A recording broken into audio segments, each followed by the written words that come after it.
tare tu re so ha. Om tare tu re so ha. People get killed because of anger. Neither the killer knew or have a mind of killing and plan it, but it really happens so we have seen that so many places. I'm not talking about crazy people getting people killed and shot, just like what happened a few weeks ago at the Wisconsin Sikh temple. I'm not talking about that kind of. I'm talking about it, people overtaking by anger or hatred, emotion, and you have no idea, like you're completely drunk or completely under the control of chemicals, and you have no idea what you have done. By the time when you realize you have already engaged to hurting other people, killing even, done deal, and you will only know by tomorrow or something, by the time when you wake up. So these are, that's what I'm talking about. So the patience gives the individual self not to overpower by these emotions, by those emotions. It's like if you are drinking beer or whiskey or something. If you keep on drinking, and you're going to lose control, and you're going to get drunk, and you're not going to be unable to manage yourself. But if you keep on drinking with a sip of alcohol and a glass of water together, keep on drinking it, the water will dilute the alcohol, and you will have a better chance of not overpowered by the alcohol. Just like that, patience will dilute those strong emotions. And so if you don't submit yourself to the impulsive of the impatience, and as long as you can prolong, and then it is better. And over here, I have to tell you one story. And there is a gentleman, Tibetan monk, the real monk, a true, genuine monk, who is the Bajara master of His Holiness's personal monastery. So Namjetasa. So he was left behind Tibet when we escaped to India. He was left behind, and he was arrested and had a problem of a category of uprising, and followed by a cultural revolution, and all of those. And this guy was okay. He later came into India and spent the rest of his life in India. So he sort of said he's okay. But only a couple of times he said he had a danger. So danger. So the person who he talked to thought, oh, there may be danger for his life, or maybe a danger to hurt him or beat him or something. But he said, no. Danger for me to lose my patience and getting anger taking over or hatred taking over. He said couple of times came very close, which is really admirable. The individual could really apply patience, no matter whatever is happening. You know, the cultural revolution, the country is going crazy, and everything, whatever. But you somehow be able to maintain yourself in peace and in patience without your impulsive taking over. And when that is happening, that is really a good, that is a very good standard of patience. We won't be, like, you know, in my case, if I am caught in that situation, not only the hatred and anger, but even the fear alone will torture me, and I'll be probably extremely impulsive and submit to all the impulsiveness of right, left, east, west, up, down, everywhere. So I will do that because you know, because fear alone will drive you. Fear of torture, fear of physical, mental, and emotional punishment. And so all this will drive you. So that is why the patience is very, really important. And it is very difficult. Buddha himself says, there are no such hardship like that of patience. There are no such negativity like that of hatred. So these are one of those. We're dealing with the strongest, most powerful difficulty emotions. And that is why this particular work is extremely important.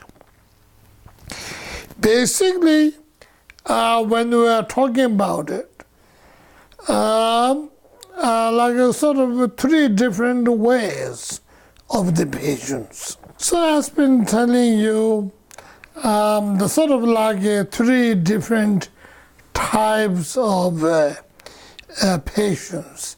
If you really sort of categorically we look within our mind carefully. And so one is and whoever, whatever is hurting us,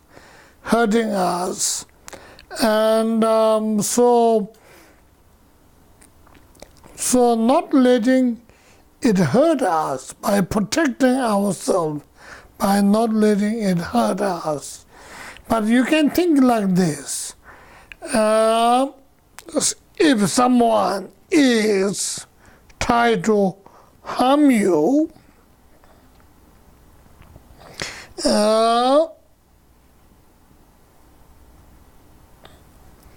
and whatever action they're taking against you to hurt you, so ignoring that, not paying attention. It's not that by not paying attention and then, you know, playing dumb or maybe playing possum, you call it, right? or like a passive aggressive. I'm not talking about that. As a matter of fact, if you have a passive aggressive, it is negative. Passive aggressive is anger. Passive aggressive is also activity of hatred. It's not that. Just simply did not bother you, simply did not notice, simply pay no attention. Not that if you act passive, the person will have nothing else to do and he or herself can get angry. So that's not that mean. I mean, just don't pay attention. Just don't pay attention. Sometimes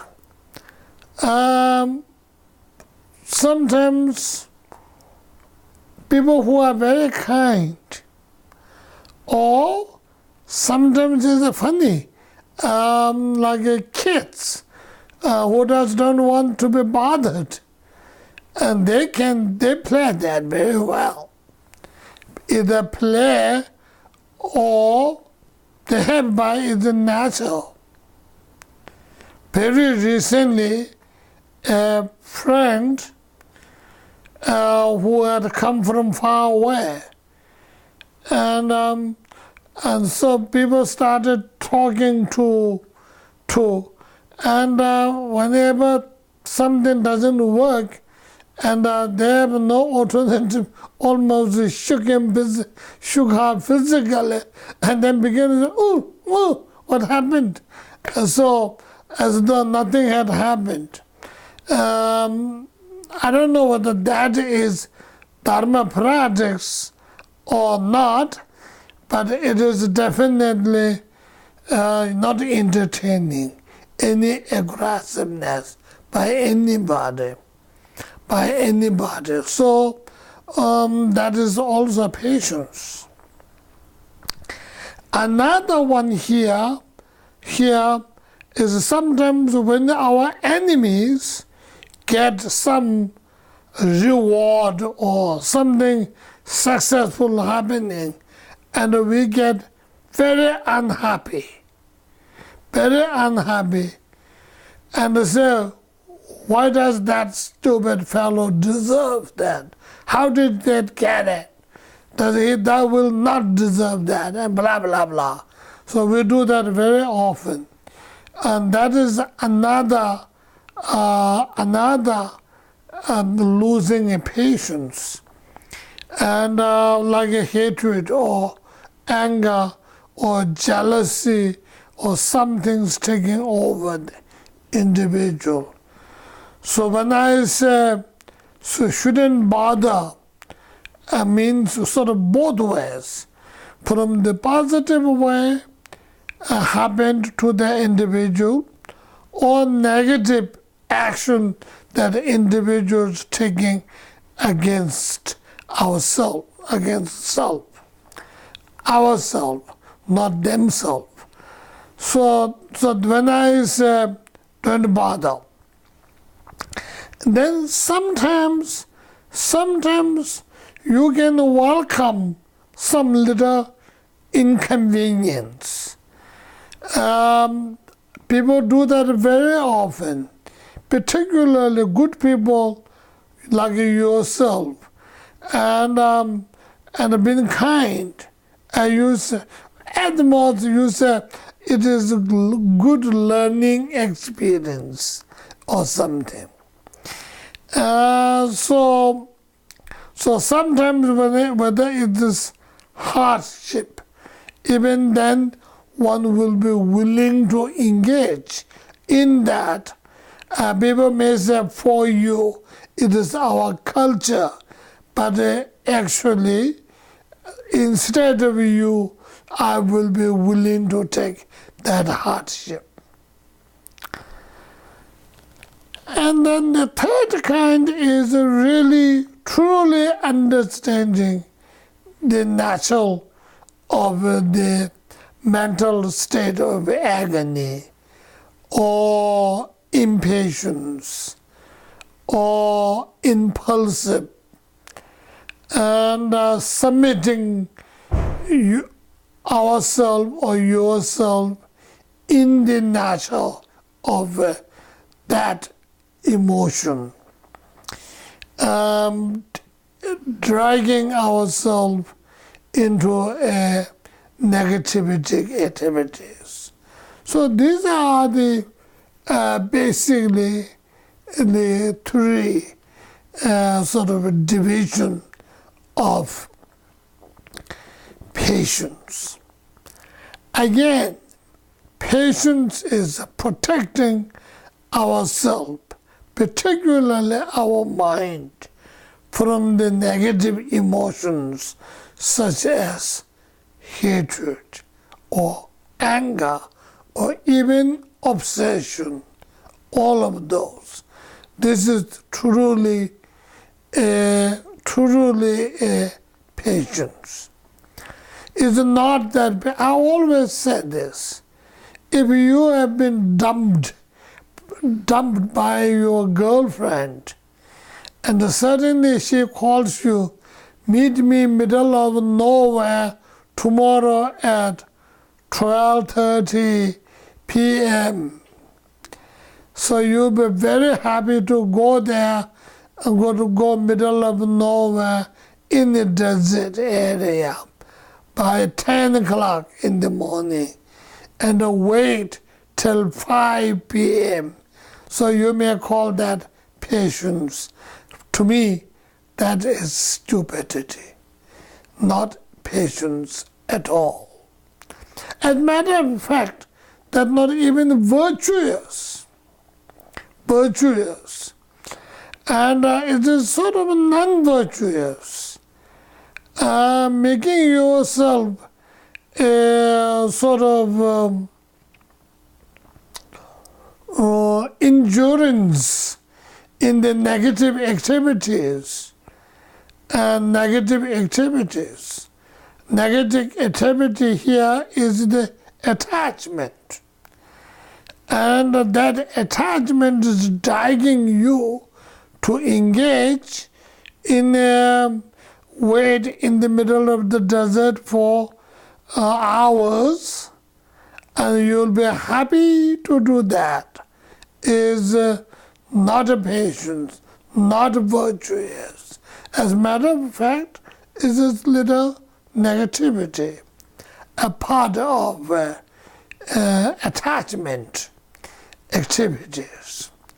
So just simply be able to endure does not necessarily mean it's patience. Again, patience is protecting our self, our own mind from the negative thoughts and emotions. Thank you. Gate gate paragate parasamgate bodhiswaha gate gate paragate parasamgate bodhiswaha gate gate paragate parasamgate bodhiswaha gate gate paragate parasamgate bodhiswaha.